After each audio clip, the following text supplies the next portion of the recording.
Light does not really exist in the way you think it does until it is observed.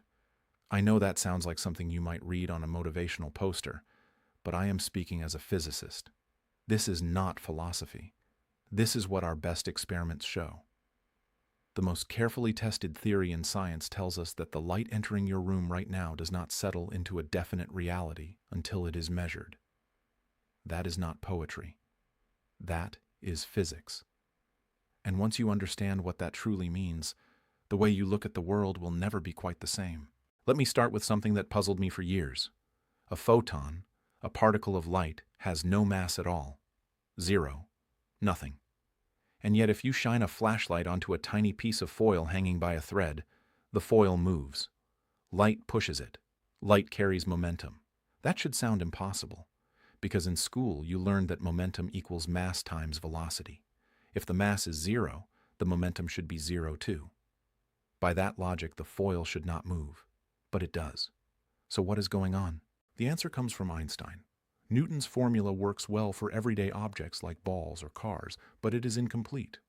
Einstein showed that energy and momentum are connected in a deeper way. The full relationship says that energy depends on both momentum and mass. For something with mass, part of its energy is locked inside that mass. That is the famous idea behind E equals mc squared. But for a photon, the mass term disappears completely. All of its energy comes from motion. A photon is pure movement. It cannot sit still. It exists only by traveling. This is not just theory. In 1923, Arthur Compton fired X-rays at electrons. The X-rays bounced off and lost energy exactly as if they were tiny billiard balls colliding with the electrons. The photon transferred momentum and recoiled. The measurements matched the predictions perfectly. Light has no mass, yet light pushes. Already things are getting strange. But the mystery deepens. You were also taught that light is a wave, and there is good reason to think that. Imagine placing a barrier with two thin slits and shining light through them onto a wall. If light were made of tiny particles like bullets, you would expect two bright lines behind the slits. Instead, you see a pattern of alternating bright and dark bands. This is interference, and only waves produce it. Where wave peaks line up, the light intensifies. Where peaks meet troughs, they cancel out completely. The result looks like zebra stripes made of light. So light must be a wave. But a wave in what? Water waves need water. Sound waves need air. For a long time, scientists assumed light must travel through some invisible medium, something filling all of space. They called it the ether. But experiments failed to find any trace of it. Space turned out to be empty. So, what exactly is waving? In the 19th century, James Clerk Maxwell discovered the answer. Electric fields and magnetic fields are linked together. A changing electric field creates a magnetic field, and a changing magnetic field creates an electric one. The two sustain each other, forming a ripple that travels through empty space. Maxwell calculated its speed and found it matched the speed of light exactly. Light is a wave of the electromagnetic field itself, a ripple moving through space with no medium required. That speed, about 300,000 kilometers per second, is not just how fast light happens to travel. It is built into the structure of reality. Einstein later showed that this speed connects space and time themselves. It is the conversion factor between them, the reason nothing can move faster. It is not a traffic rule of the universe. It is part of spacetime's geometry. So far, everything seems tidy. Light is an electromagnetic wave. Mystery solved, except that now everything breaks again.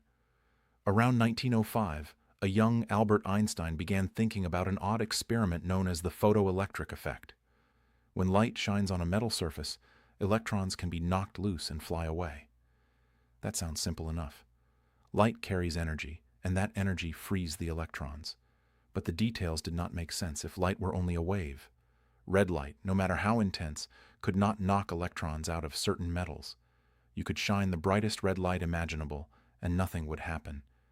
Increase the brightness, leave it on longer, still nothing. Yet a faint blue light, even a very weak one, caused electrons to jump out immediately. If light were purely a wave, stronger waves should eventually supply enough energy. But they did not. Einstein's explanation changed physics forever. Light does not deliver energy smoothly like a rolling ocean wave. It arrives in discrete packets. Each packet carries a fixed amount of energy determined by its color. Blue light comes in high-energy packets, while red light comes in low-energy ones. It does not matter how many low-energy packets you pile up. Each one is too weak to free an electron. Think of it like trying to knock a coconut off a stand at a carnival. You could throw thousands of ping-pong balls at it and nothing would happen. But one solid baseball knocks it down instantly. Blue photons are baseballs. Red photons are ping-pong balls. The number matters less than the energy of each one. So light behaves like particles, little energy bullets called photons. But wait, we just proved light behaves like a wave. Waves interfere. Particles do not. What exactly is light? Here is the honest answer. Light is neither a wave nor a particle in the everyday sense. It is something deeper, something that only looks like a wave in some experiments and like a particle in others. This is not a flaw in the theory. This is how nature actually works. To see how strange this becomes, imagine repeating the double-slit experiment. But this time, we dim the light so much that photons pass through one at a time. Each photon hits the screen as a single dot. Nothing surprising there. But after thousands of photons, the dots build up into the same interference pattern as before. Bright bands, dark bands, the zebra stripes again. If each photon were just a tiny bullet, it would have to pass through one slit or the other. You would expect two clusters of dots, but that is not what we see. Instead, each photon somehow contributes to the interference pattern. It is as if each photon interferes with itself. How can one particle do that? The answer is that before detection, the photon does not travel along a single definite path. Instead, it is described by a probability wave, a mathematical description of where it might be found. This wave spreads through both slits at once and interferes with itself. Only when the photon is detected does it appear at a single location. Before detection, asking which slit it passed through is like asking what side a coin shows before it lands. The question has no answer, not because we do not know it, but because the answer does not exist yet. This idea feels uncomfortable, but experiments confirm it again and again. The photon does not choose a path in advance. The act of measurement creates the outcome. And once you accept that, an even deeper idea begins to emerge. It suggests that the photon does not simply choose one route from point A to point B. Instead, it behaves as if it explores every possible route at once. This idea forms the basis of what is called the sum over histories, or the path integral view of quantum mechanics, and it reveals something profoundly strange about light. When a photon travels from one place to another, we tend to imagine it following the straight line between them, because that is what our everyday experience tells us. But quantum mechanics says something different. In the mathematics, the photon contributes along every path that connects the starting point to the destination. Some paths are direct, some zigzag, some wander wildly, even looping far away before returning. Each of these possibilities contributes to the final result. To picture this, imagine that the photon carries a tiny rotating clock as it moves. The hand of this clock spins at a rate determined by the photon's wavelength. When we calculate where the photon ends up, we add together all these little clocks, one from each path. Paths near the straight route have clocks pointing in roughly the same direction, so they reinforce one another. The wildly indirect paths have clocks pointing all over the place, so their contributions cancel out. The result is that the straight path dominates, giving the illusion that the photon simply took the obvious route. But underneath, every path played a role. This idea explains familiar rules in a new way. For instance, you learned that light reflects from a mirror with the angle of incidence equal to the angle of reflection. That rule seems simple and precise, but in the quantum picture, light is not choosing that angle deliberately. It is exploring every angle. The contributions from most paths cancel, leaving only those near the path of equal angles. The law of reflection emerges naturally from the interference of all possibilities. There is even a way to exploit this. If you carefully remove parts of a mirror so that certain paths no longer cancel, you can redirect light into unusual directions. That is essentially how diffraction gratings work. They allow contributions from paths that would normally cancel to reinforce each other instead. The photon is not calculating anything. It is simply exploring every possibility, and the mathematics sorts out which outcomes survive. Now let us make things even stranger. Suppose we repeat the double-slit experiment and place tiny detectors at the slits to see which path the photon takes.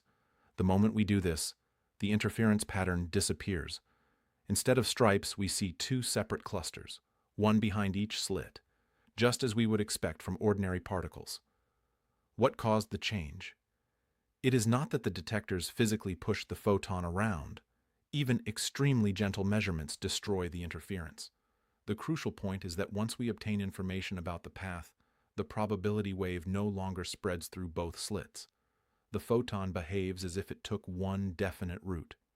This is one of the central lessons of quantum mechanics. Asking certain questions changes the outcome. The type of measurement we perform determines how the photon behaves.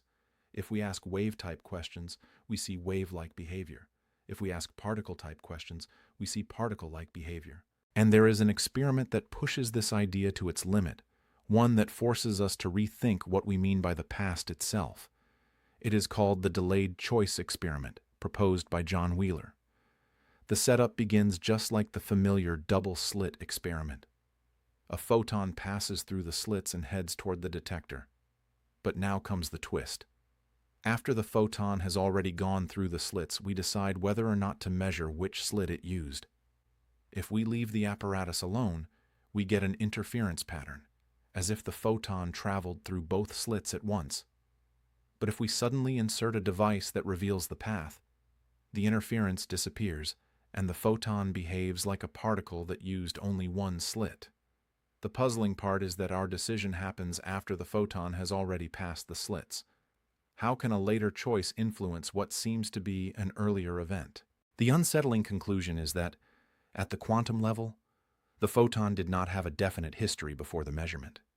It was not secretly traveling one path or the other. Its past is not fixed until the measurement is completed. This does not mean the future literally changes the past, but it does mean that what we call the past is not as concrete as we once assumed. The outcome depends on how the experiment is arranged as a whole.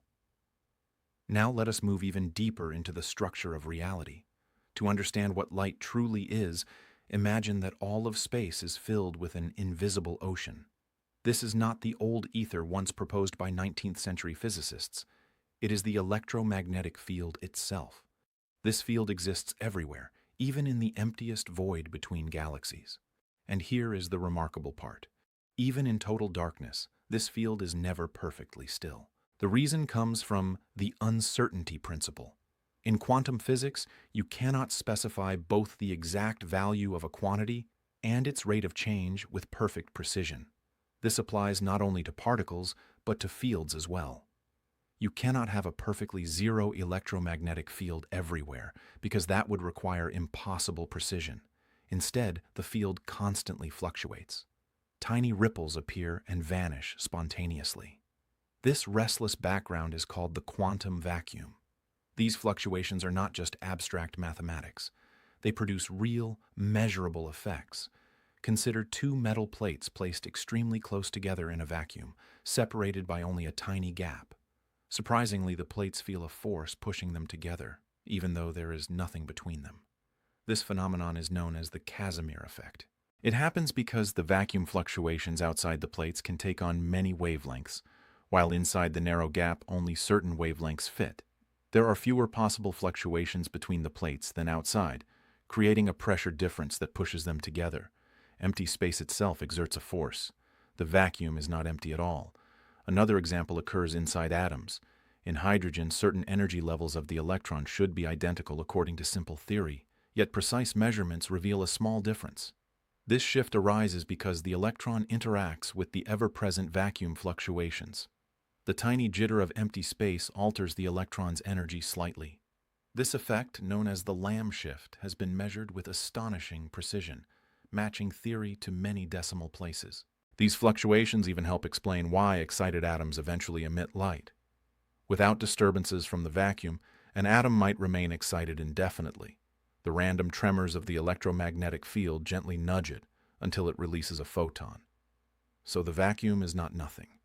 It is a restless sea of possibilities, and photons are ripples moving across it. When we say a photon travels through space, what we really mean is that the electromagnetic field in one region begins to vibrate in a particular way, and that vibration spreads outward. A photon is not a tiny object flying through a medium. It is the field itself performing a specific motion. A helpful way to picture this is to imagine a stadium wave. People stand up and sit down in sequence, and the wave appears to move around the arena, but no individual person travels with the wave. The motion is a pattern moving through the crowd. A photon is like that, a moving pattern in the electromagnetic field. When that ripple reaches your eye and transfers its energy to a molecule in your retina, the pattern ends there, and your brain registers light. Think about what that means. The glow from a distant star began as tiny motions of charged particles on that star's surface. Those motions disturbed the electromagnetic field, sending ripples outward in all directions. Some of those ripples traveled for years, centuries, even billions of years. Eventually, one reached your eye and triggered a signal in your brain. In that moment, you became connected to that star across unimaginable distances by nothing more than a vibration in an invisible field. This same field explains how charged particles influence each other. Two electrons repel, and opposite charges attract, even when they are not touching.